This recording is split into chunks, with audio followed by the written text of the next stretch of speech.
GS भाई Surendra sir की online पाठशाला में आपका स्वागत है। आज हम लोग गोलमेज सम्मेलन को पढ़ेंगे और देखेंगे कि ये लंदन में जो 3 गोलमेज सम्मेलन बुलाए गए, बुलाने का आखिर कारण क्या था, क्यों बुलाया गया।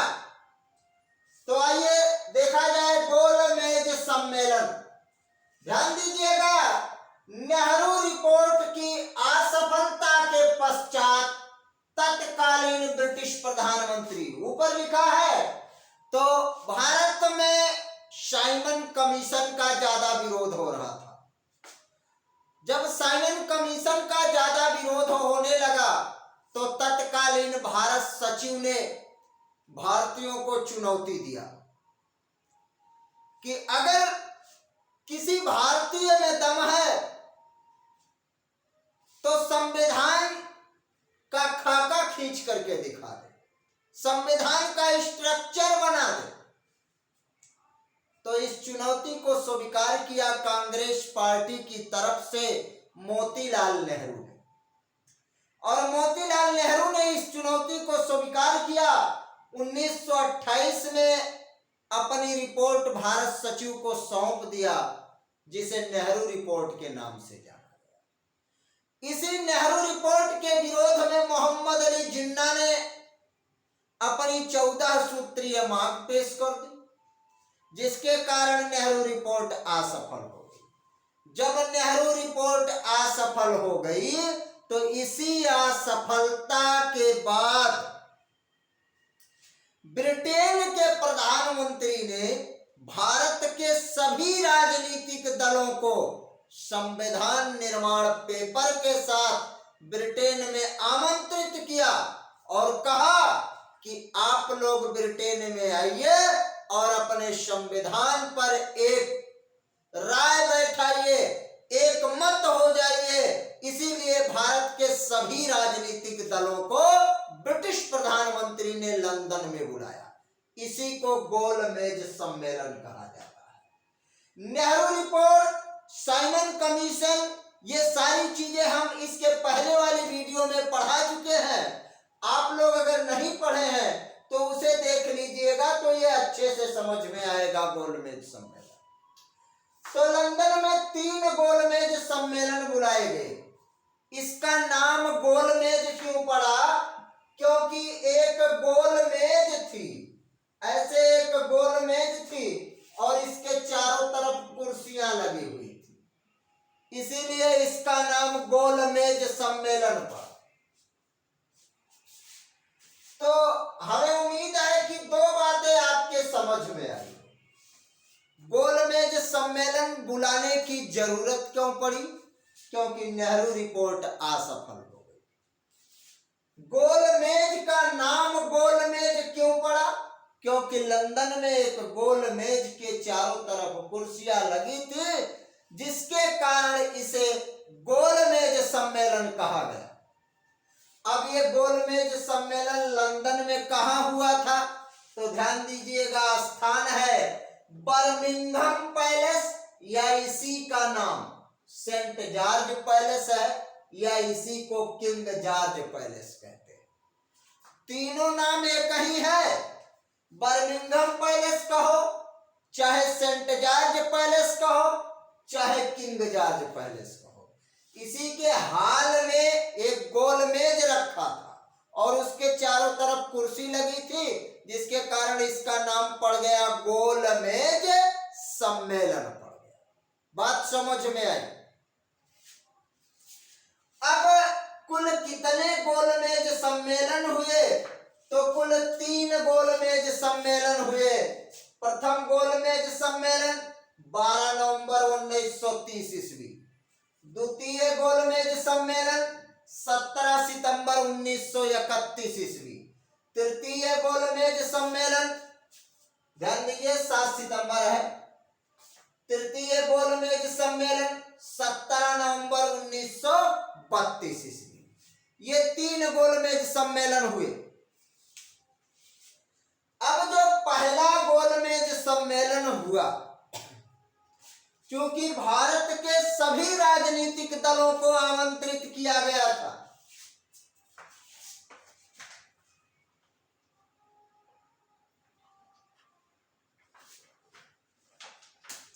तो भारत के सभी राजनीतिक दलों को आमंत्रित किया गया। ब्रिटेन के संसद के सदस्य भी शामिल थे इसमें। तो पहले गोलमेज सम्मेलन में कुल 89 प्रतिनिधि इकट्ठा हुए। 89 लोग इकट्ठा हुए। इन 89 लोगों में ब्रिटेन की संसद के भी सदस्य शामिल थे।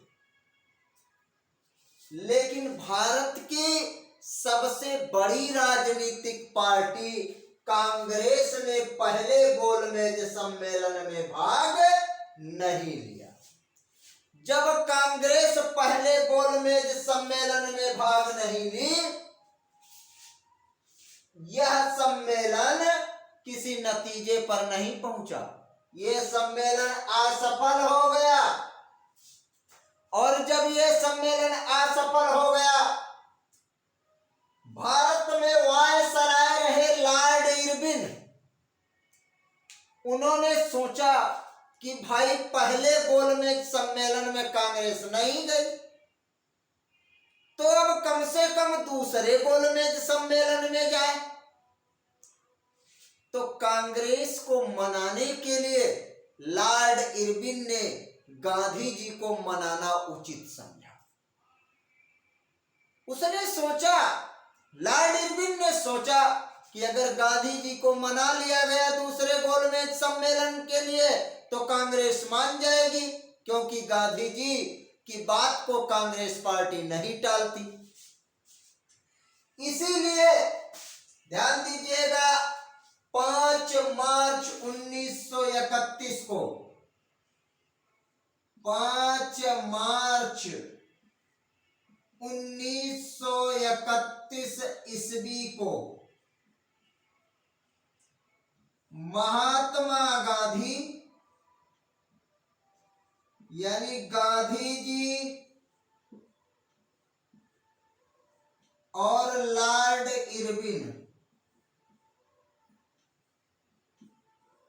इन दोनों के बीच एक समझौता हुआ जिसे गांधी इरविन समझौता कहा जाता है। गांधी इरविन समझौता।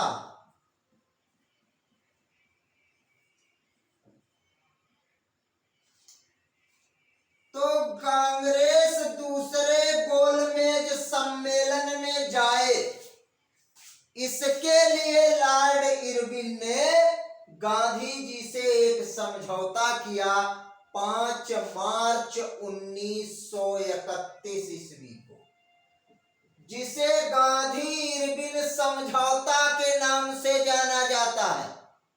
परीक्षा की दृष्टि से बेहद इंपॉर्टेंट है गांधी इरविन समझौता। इसी गांधी इरविन समझौते के बाद गांधी जी मान गए कि कांग्रेस दूसरे गोलमेज सम्मेलन में जाएगी। लेकिन इसी बीच एक घटना घट गई। ध्यान दीजिएगा, समझौता तो गांधी जी से हुआ था, लेकिन इस समझौते में एक चूक हो गई, जिसके कारण 23 मार्च 1931 ईस्वी 3 क्रांतिकारियों को फांसी दे दी गई। 3 क्रांतिकारियों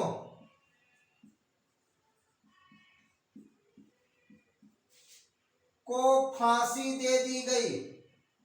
क्रांतिकारियों को फांसी दे दी गई।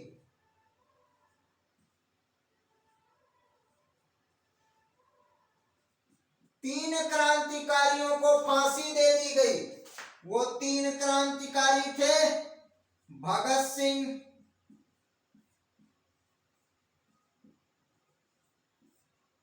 सुखदेव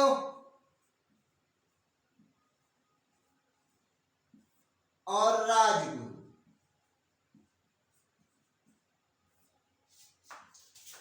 तो गांधी इरविन समझौता हुआ और इस समझौते में महात्मा गांधी और लॉर्ड इरविन के बीच जो समझौता हुआ था, उस समझौते में लॉर्ड इरविन ने कहा कि भाई देखिए, जो बंदी बनाए गए हैं उन्हें रिहा किया जाएगा, तमाम ऐसे टैक्स हैं जिन्हें माफ कर दिया जाएगा।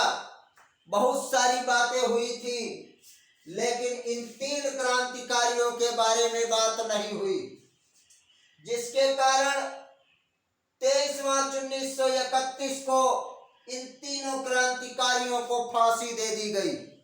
जब भगत सिंह, सुखदेव और राजगुरु को फांसी दी गई तो पूरे देश की जनता गांधी जी से नाराज हो गई कि आखिर आप समझौता क्या किए जब इनको फांसी दे दी गई।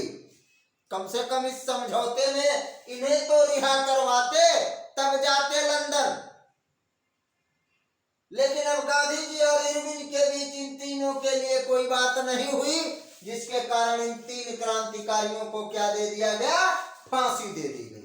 और जब इन 3 क्रांतिकारियों को फांसी दे दी गई तो गांधी जी से पूरा देश समझो नाराज हो गया था।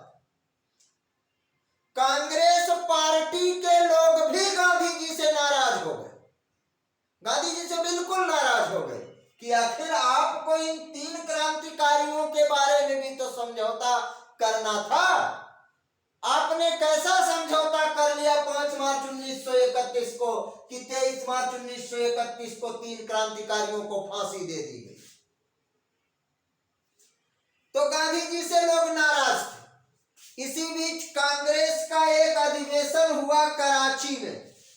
ध्यान दीजिएगा, अगर आप लोग इसे नोट करना चाहें या स्क्रीनशॉट लेना चाहें तो ले लीजिए। अब हम आगे बताते हैं कि कांग्रेस का अधिवेशन। इसी बीच ध्यान दीजिए, कांग्रेस का कराची अधिवेशन हुआ 1931 में।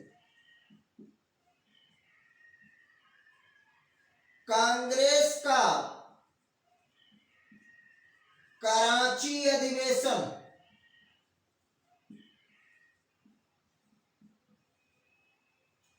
कांग्रेस का कराची अधिवेशन 1931 ईस्वी में।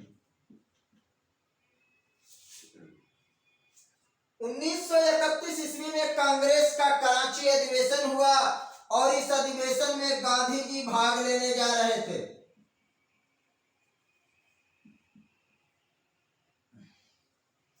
गांधी जी भाग लेने जा रहे थे।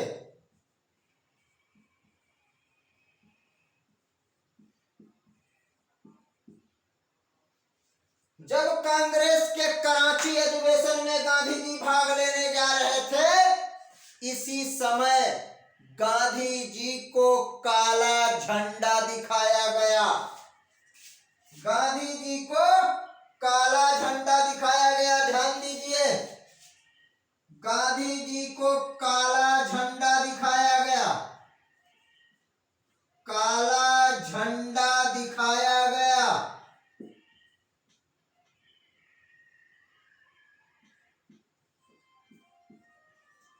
दिखाया गया और इनकी गाड़ियों पर पत्थर फेंके गए, क्योंकि काला झंडा विरोध का प्रतीक माना जाता है। तो गांधी जी का विरोध किया गया कांग्रेस के कराची अधिवेशन में। गांधी जी की गाड़ियों पर पत्थर फेंके गए, इन्हें काला झंडा दिखाया गया।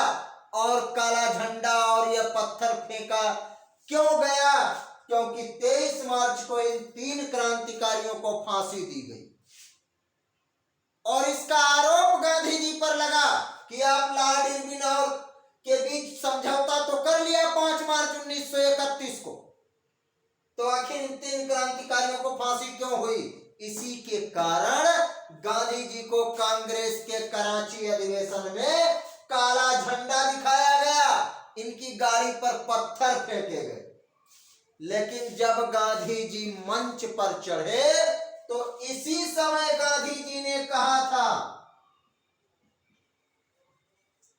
गांधी जी ने कहा कि गांधी मर सकता है, गांधी मर सकता है, किंतु गांधीवाद सदैव जिंदा रहेगा, सदैव जिंदा रहेगा।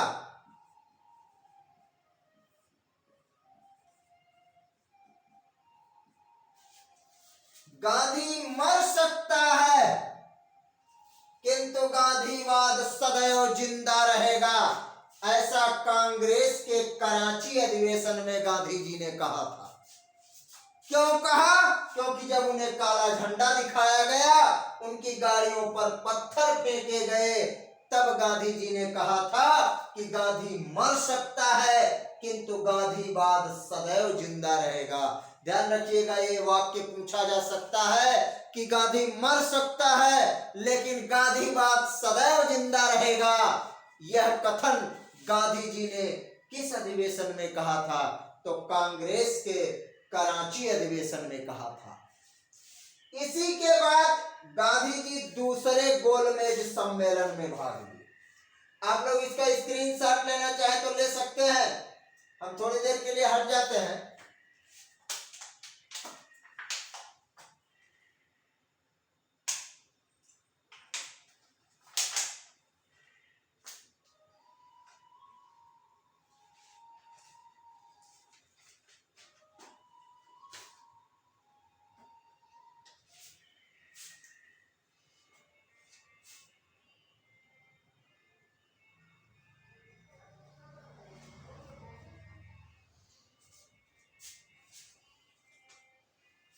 तो आइए देखा जाए,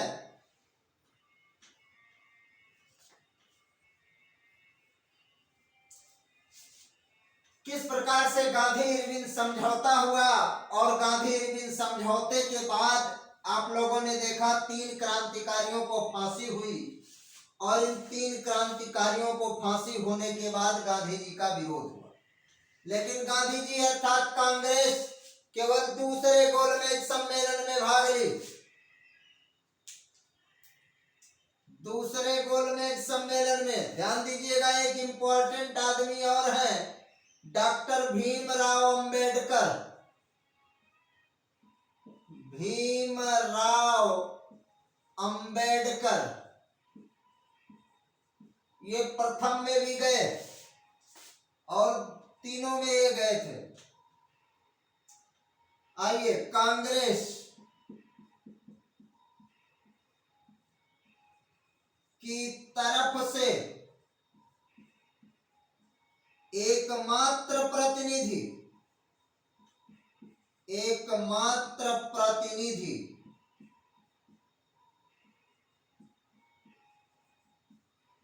गांधी जी गए थे।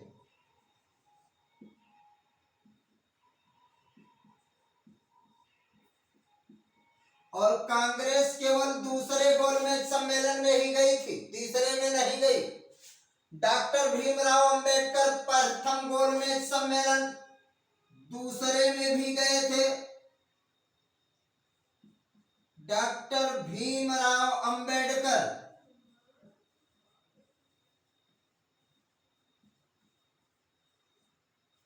तीसरे में भी गए थे। डॉक्टर भीमराव अंबेडकर। तो आपके यहां परीक्षा में प्रश्न पूछा जाएगा कि वह कौन सा व्यक्ति था जो तीनों गोलमेज सम्मेलन में भाग लिया? तो डॉक्टर भीमराव अंबेडकर। ध्यान दीजिएगा, कांग्रेस की तरफ से केवल एकमात्र प्रतिनिधि गांधी जी गए थे और गांधी जी भाग लिए इसमें। तो गांधी जी थोड़ा भैया इंपॉर्टेंट आदमी है। अब लिया गया कि गांधी जी किस जहाज से लंदन गए थे। तो ध्यान दीजिएगा, अब गांधी जी के बारे में थोड़ी सी बातें ध्यान दीजिए। किस जहाज से लंदन गए गांधी जी? जहाज का नाम था SS राजपूताना। SS राजपूताना। इसी जहाज से गांधी जी लंदन गए। परीक्षा में प्रश्न पूछता है कि गांधी जी कहां ठहरे थे, तो ठहरे थे या रुके थे। अरे भाई लंदन पहुंचे तो रुकेंगे, तो रुके कहां थे? तो ध्यान दीजिएगा, बर्मिंघम पैलेस। बर्मिंघम पैलेस में रुके थे। तो गांधी जी लंदन गए SS राजपूताना नामक जहाज से, रुके बर्मिंघम पैलेस लंदन में, वही जहां बैठक होनी थी। और सुबह जब नहा धो करके गांधी जी आधी धोती पहने और आधी ओढ़े हुए लाठी लेकर के जब इसी बर्मिंघम पैलेस या सेंट जॉर्ज पैलेस, जो भी आप कह दीजिए, इसकी सीढ़ियों पर चढ़ रहे थे, तो विंस्टन चर्चिल, ध्यान दीजिएगा, विंस्टन चर्चिल,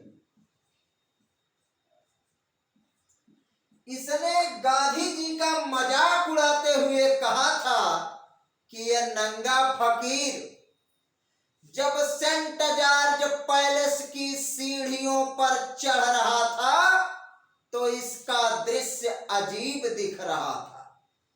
ऐसा विंस्टन चर्चिल ने गोलमेज सम्मेलन में जब गांधी जी जा रहे थे, भाई सेंट जॉर्ज पैलेस में ही रुके थे, रात में रुके, सुबह नहाए धोए होंगे और नहा धो करके जब वो सीढ़ियों पर चढ़ रहे थे, आधी धोती पहने थे, आधी ओढ़े थे, हाथ में लाठी लिए, तो उसी समय विंस्टन चर्चिल ने गांधी जी का मजाक उड़ाते हुए कहा था कि ये नंगा फकीर जब सेंट जॉर्ज पैलेस की सीढ़ियों पर चढ़ रहा था तो इसका दृश्य अजीब दिख रहा था। तो परीक्षा में प्रश्न पूछा जाता है कि गांधी जी को अर्धनग्न फकीर किसने कहा था?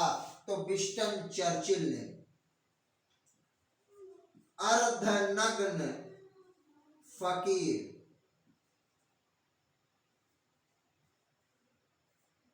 कहा, विंस्टन चर्चिल। अब यहां तक बात है। भाई देखिए, गांधी जी इंपॉर्टेंट थे तो डॉक्टर अंबेडकर भी इनसे कम इंपॉर्टेंट नहीं थे। परीक्षा में प्रश्न पूछता है कि डॉक्टर अंबेडकर किस जहाज से गए थे, तो ध्यान रखिएगा, अंबेडकर साहब SS तलवार नामक जहाज से लंदन गए।